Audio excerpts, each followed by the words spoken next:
MX player पर धूम मचा रही है वो है बिगड़ का बागी। और कास्ट इस वक्त हमारे पास मौजूद है, हमारे ऑफिस में मौजूद है और main cast Dilip R ji हमारे साथ है, उनका स्वागत करते हैं। और साथ में हमारे साथ है उनके सहयोगी के रूप में नजर आए, उस फिल्म में ज़बरदस्त किरदार निभाया मनोज जोशी जी भी हमारे साथ मौजूद है। सर, आपसे जानना चाहेंगे, सबसे पहला सवाल तो यही है क्योंकि जिस तरह आपसे चर्चा हो रही है तो सवालों का सिलसिला जारी रहेगा। फिल्म की शुरुआत कैसे हुई, किस तरह फिल्म का कंसेप्ट दिमाग में आया, क्या प्लानिंग की और किस तरह इस फिल्म को शुरू से शुरू किया आपने? प्लानिंग सच एज ये डायरेक्टर और प्रोड्यूसर का है और मैं इसमें अभिनेता हूँ। तो जी इस वेब सीरीज़ की, ये वेब सीरीज़ है बिहाड़ का बागी जो एमएक्स प्लेयर पर है। तो जो हमारे डायरेक्टर हैं रितम श्रीवास्तव, उन्होंने मेरा लुक टेस्ट लिया, ऑडिशन किया, जैसे आप ऑडिशन और कास्टिंग करते हैं। तो वो चूँकि मेरे रूममेट भी रहे हैं तो उन्होंने लेके रख लिया, अपने प्रोड्यूसर्स को कन्विंस किया कि चूँकि शिव कुमार पटेल और ददुआ की कहानी है तो उसके बारे में एक कहावत है कि वो डिस्गाइज में मास्टर था वो आदमी, उसका चेहरा किसी ने नहीं देखा था। करीब 150 केसेस हैं उनके ऊपर, लेकिन किसी पुलिस वाले के पास उनकी तस्वीर नहीं थी। तो बोले अगर नॉन फेस लेंगे तो वो लोग हजम नहीं कर पाएंगे, इसलिए नया चेहरा लेते हैं, इसलिए उन्होंने मुझे लिया। बाद में फिर हमारे प्रोड्यूसर्स और जो उनके पीछे के लोग होते हैं फाइनेंस करने वाले, बोले यार इसके नया एक्टर, उसके नाम पे फिल्म बिकेगी कैसे, वेब सीरीज़ कैसे, कौन खरीदेगा और हिट होगी कि नहीं होगी, मार्केट का लेते हैं। वो हुआ वो चलता रहा, पर फाइनली मेरे नाम पे सबकी सहमति हुई और मुझे ये रोल करने का मौका मिला। चूँकि रितम श्रीवास्तव मेरे साथ रूममेट रहे थे तो मैं उनको इम्प्रोवाइजेशन आज से 10 साल पहले 12 साल पहले तो उनको कर करके दिखाया करता था। तो उनको ये लगता था कि एक्टर तो ये कमाल है लेकिन इनको अभी तक काम नहीं मिला, तो इस तरीके से हमको ये रोल मिला। अच्छा, फिल्म की एक पृष्ठभूमि की बात की जाए कि उसमें ददुआ का किरदार जो निभाया गया आपके द्वारा, लेकिन जैसे हम पुराने दौर में जाएं, जिस तरह गब्बर सिंह की बात करें तो वो भी एक काफ़ी प्रचलित किरदार रहा है। और साथ में दूसरी बात ये भी करें कि जगीरा के लिए कहा जाता है कि उन्होंने अपने इस कैरेक्टर के लिए काफ़ी मेहनत की थी, यानी कि वो कई दिनों तक नहाए नहीं थे, ब्रश नहीं किया था। तो इस कैरेक्टर के लिए आपने क्या कुछ खास तैयारियां की थी? बहुत सही सवाल पूछा। मेरे लिए चैलेंज इसलिए ज़्यादा था कि हिंदुस्तान में आप बचपन से, हम लोग जब छोटे छोटे थे तब से इतिहास रहा है कि डकैतों की फिल्मों का बड़ा रोमांच रहा है, चाहे वो मेरा गांव मेरा देश हो या शोले हो या पान सिंह तोमर हो, बैंडिट को, इतना काम हो चुका था।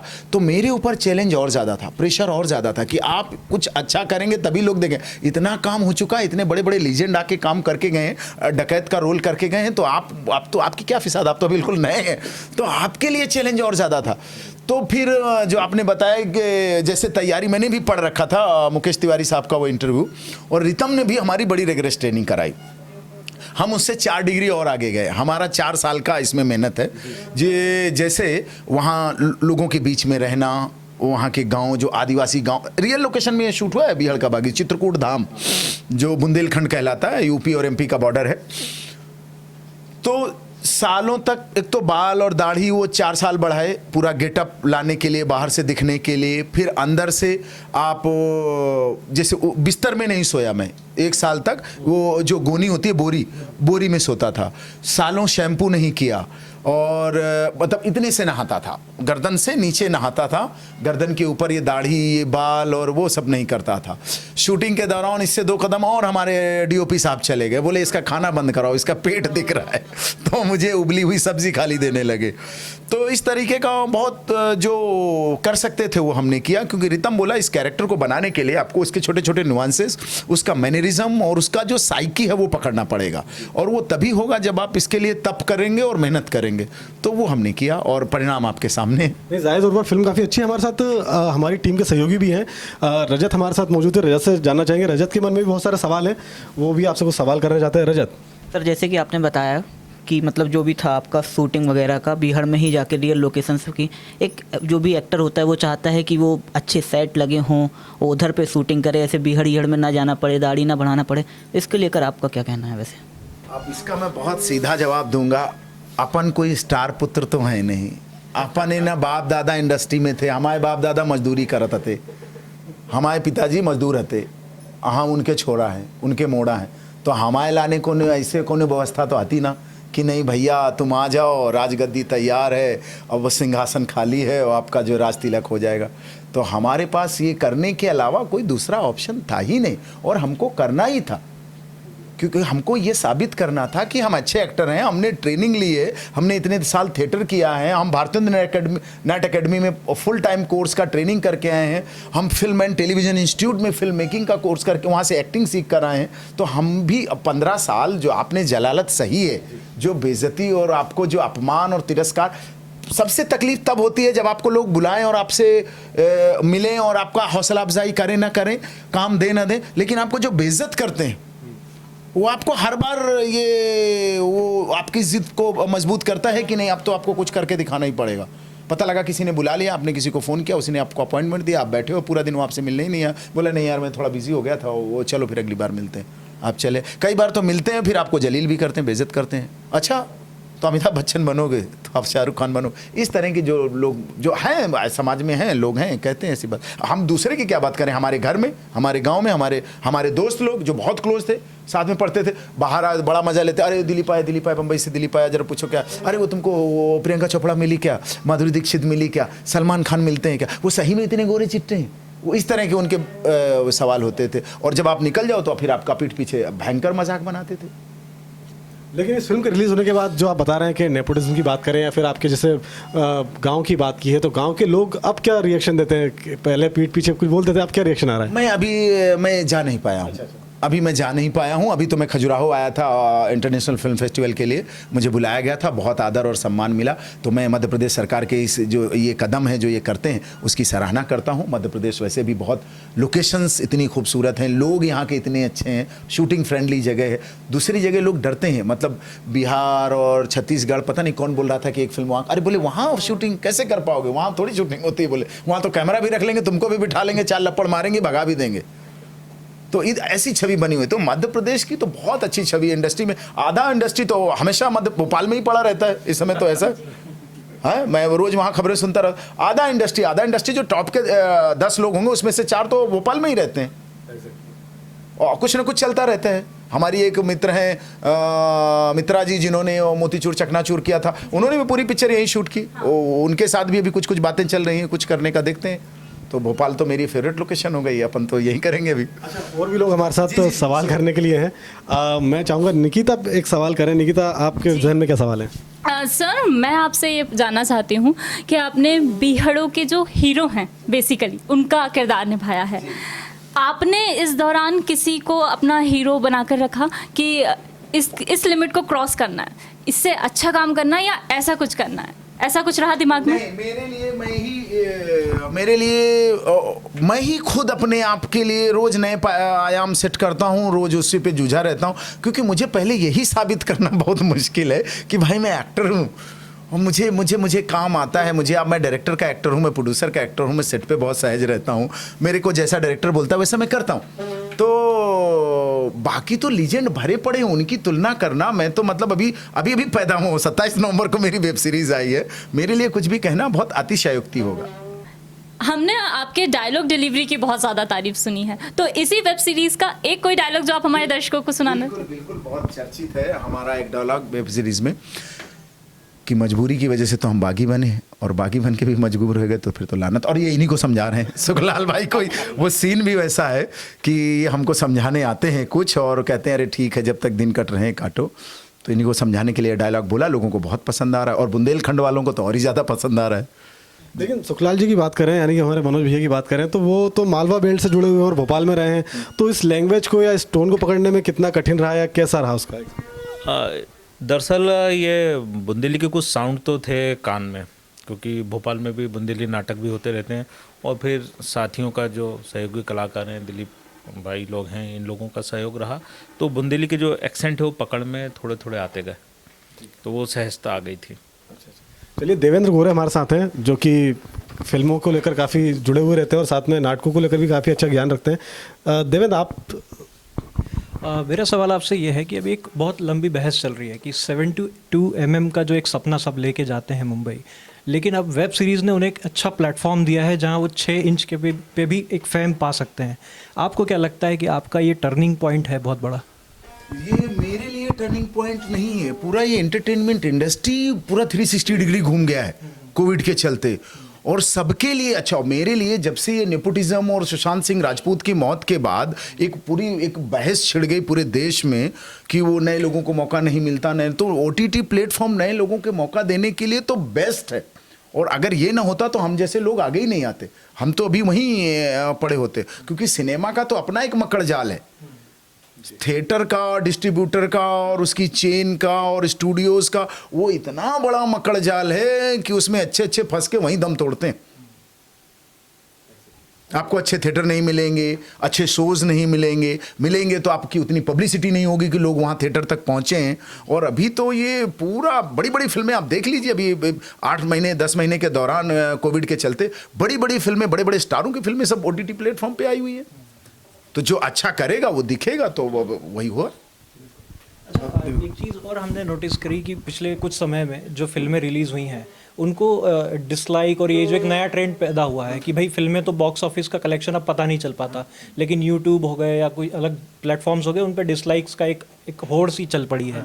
लेकिन जैसे वेब सीरीज़ जितनी भी आ रही हैं वो काफ़ी पसंद की जा रही हैं। उसकी वजह जो मानी जाती है सबसे ज़्यादा, उसकी जो भाषा है जो आम जनता को कनेक्ट कर रही है, जिसमें गालियाँ भी हैं, जिसको लेकर आपत्ति भी आती है। तो क्या आपको लगता है कि जिस तरह से इस पे जो एक सेंसरशिप की बात चल रही है अब, उसको लागू करना ज़रूरी है, या लगता है कि करना चाहिए इसको? देखो, इसमें सबकी अलग अलग राय है, मेरी अलग राय है। मेरी राय ये है कि एक तो ये मोबाइल पे देखना है, जो भी कंटेंट आप कंज्यूम कर रहे हैं उसके लिए उसमें पहले निर्धारण लिखा होता है कि 18 साल के ऊपर वाले इस कंटेंट को देख सकते हैं। जो नहीं, बिना सेंसर के भी बहुत सारा कंटेंट ऐसा पड़ा हुआ है जो बच्चे और जो इनको नहीं देखना है लोग देखते ही, या तो लगे तो सब में लगे। भाई मेरा बेटा बड़ा होता है, मेरी बेटी बड़ी होती है और वो मोबाइल लेके अपना चलाती है, तो मैं उस पर कितना मॉनिटरिंग कर पाऊंगा? तो वो तो आपकी समझ के ऊपर है कि आपको क्या देखना है क्या नहीं देखना। वो तो सबको पता है कि ये भाई अडल्ट कंटेंट है, ये इनको देखना है, ये नहीं देखना है। तो वो स्वेच्छा है, आप ईयरफोन लगा सकते हैं। गाली गलौज की बात होती है तो आप हेडफोन लगा के आप उसका वो जो आपको कंटेंट देखना है वो देख सकते हैं। और उसमें साफ साफ लिखा, वो सेंसर में भी होता है। सेंसर में भी तो सिनेमा हॉल में बहुत सारे शहरों की बात छोड़ दीजिए, गांव में 18 साल के बच्चे ए सर्टिफिकेट वाला पिक्चर देखने के लिए हम खुद घुस के गए हैं। भाई हम क्या बताएं। मनोज जी, आपका क्या कहना है इस पर? मुझे लगता है लगाम लगनी चाहिए। मुझे अच्छा नहीं, मुझे ऐसा लगता है कि कहीं तो रोक होनी चाहिए। हम कला के नाम पे कुछ भी नहीं कर सकते।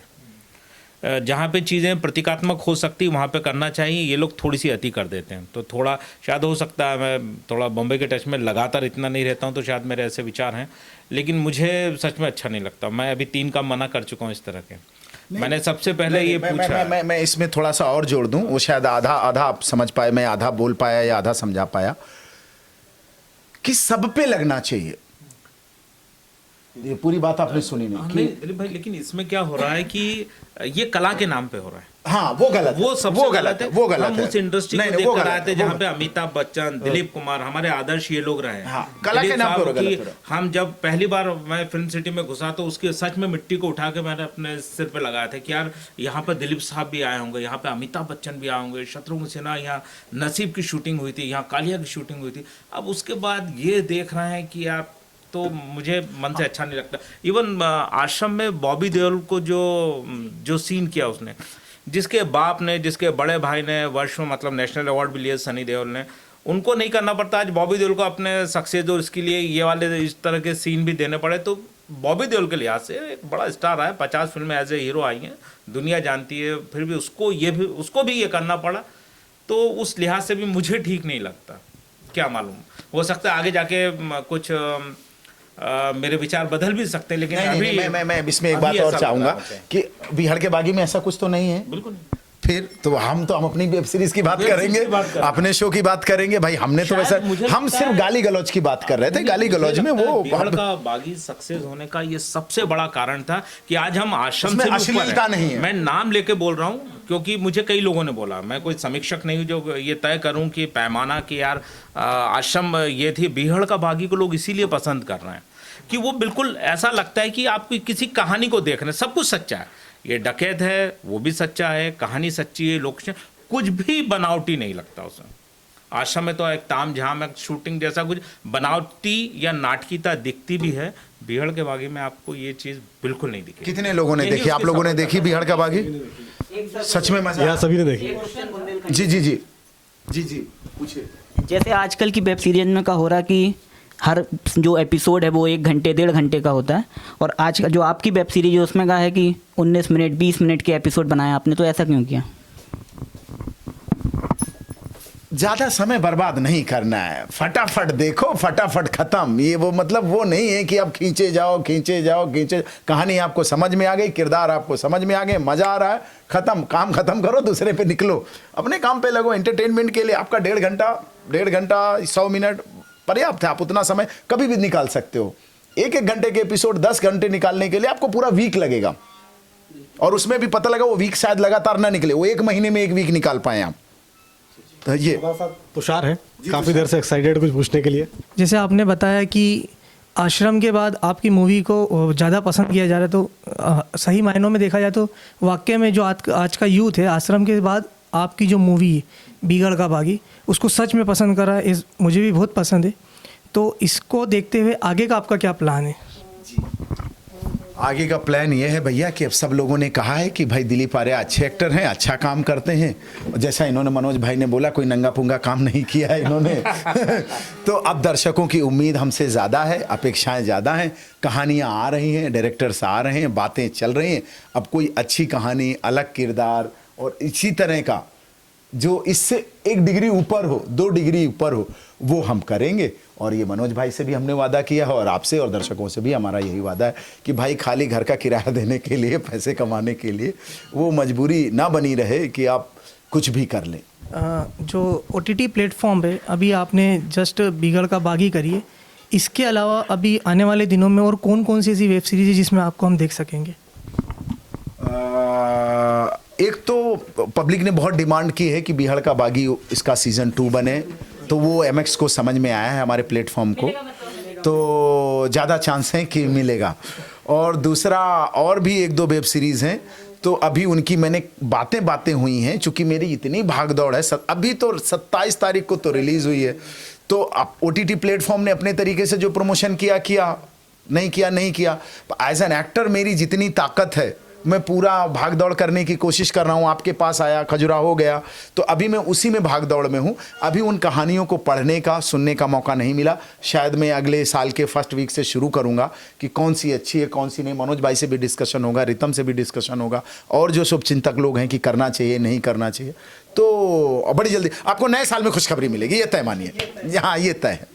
अच्छा, एक जहन में एक सवाल और आ रहा था मेरे कि जिस तरह कास्टिंग की बात की जाए, इस फिल्म की जो कास्टिंग है वो काफ़ी सदी कास्टिंग है, और उस फिल्म में हमने देखा कि एक जो अम्मा भी है, जो माँ बनी उनकी, वो भी लगता है कि रियल उसी क्षेत्र की ये इसका मेरी माँ है। आपको कहीं से इन्फॉर्मेशन मिली है आप इसलिए वो सवाल, वो सच में मेरी माँ है। चूँकि इस कैरेक्टर के लिए एक लखनऊ से एक बड़ी आर्टिस्ट थी, उनकी कास्टिंग हुई थी। अचानक वो बीमार पड़ गई और हम लोग शूटिंग पोस्टपोन नहीं कर सकते थे, हमारे पास बिल्कुल कट टू कट सब कुछ था। तो हमारे डायरेक्टर ने बोला आप अपनी माँ को बुलाइए। अरे मैंने कहा वो अनपढ़ है, वो खेतों में मजदूरी करने वाली, कहाँ से कर पाएंगी। अरे बुलाइए, बोले हम बोल रहे हैं, ये हमारी जिम्मेदारी है। तो फिर माता जी आई और माता जी ने जो किया वो सब आप लोग देख ही रहे। वास्तव में उनका अभिनय काफ़ी बेहतर लगा, आपसे भी अच्छा अभिनय उनका लगा है। अच्छा, एक चीज़ और एक चीज़ और जानना चाहूँगा आपसे मैं कि कास्टिंग की बात कर रहा था मैं, जिससे आपने बताया काफ़ी अच्छी बात बताई कि मम्मी जी को उसमें किरदार मिला है। और भी कास्टिंग की बात करें तो आपके अनुसार क्या लगता है, ठीक है आपने तो अपना किरदार निभाया, भैया ने भी निभाया, कौन सा ऐसा क्रीम निकल के आया इस फिल्म में जो लगा कि यार ये कैरेक्टर मतलब सबसे प्रभावी रहा है? नहीं, इस फिल्म के एक तो सभी कलाकारों ने सारे किरदार को बड़ी ईमानदारी से किया। वो होता है डायरेक्टर के ऊपर। डायरेक्टर ने सबका एक टोन सेट करके रखा कि भैया बिल्कुल कड़क परफॉर्मेंस चाहिए, और एक्टिंग कोई नहीं करेगा। ये भी कह रहे थे कि परफॉर्मेंस कड़क चाहिए, एक्टिंग कोई नहीं करेगा। तो वो सब उस सुर पे है। लेकिन फिर भी 3-4 लोगों की बहुत तारीफ हो रही है। जैसे आप लोगों के माध्यम से मेरे को पता चलता है कि शिव कुमार पटेल जो रोल मैंने किया है उसकी बड़ी तारीफ हो रही है। सुखलाल की बड़ी तारीफ हो रही है जो मनोज जोशी ने किया। शशि चतुर्वेदी जिसने लाल कुमार का रोल किया उसकी बड़ी तारीफ हो रही। प्रणय नारायण जिसने इंस्पेक्टर का रोल किया, जमाल, इंस्पेक्टर जमाल, उसकी बड़ी तारीफ हो रही। बहुत सारे लोगों का काम इसमें सराहा जा रहा है। तो बहुत सारे लोग इसमें से एकदम ऐसे ऐसे नजर आ रहे हैं, नोटिस हो रहा है, उभरे हैं। तो जैसे बैंडिट क्वीन एक फिल्म आई थी तो बहुत सारे एक्टर उसमें निकले थे, तो रितम डे वन से कहता था इस वेब सीरीज से देखना कितने लोग ऊपर हैं, तो वही हो रहा है। चलिए लास्ट सवाल एक करना चाहूँगा मैं कि ठीक है, प्रमोशन की बात की जाए, फिल्मों के प्रमोशन को लेकर काफ़ी ब्रांडिंग होती सारी, लेकिन आज के समय में देखें तो आपने जैसे बताया कि OTT प्लेटफॉर्म पर ज़्यादा ब्रांडिंग नहीं हो रही है, तो क्या आपके पास तरीका है जिससे लोग दर्शक हमारे आपकी फिल्म को देखने के लिए आएँ?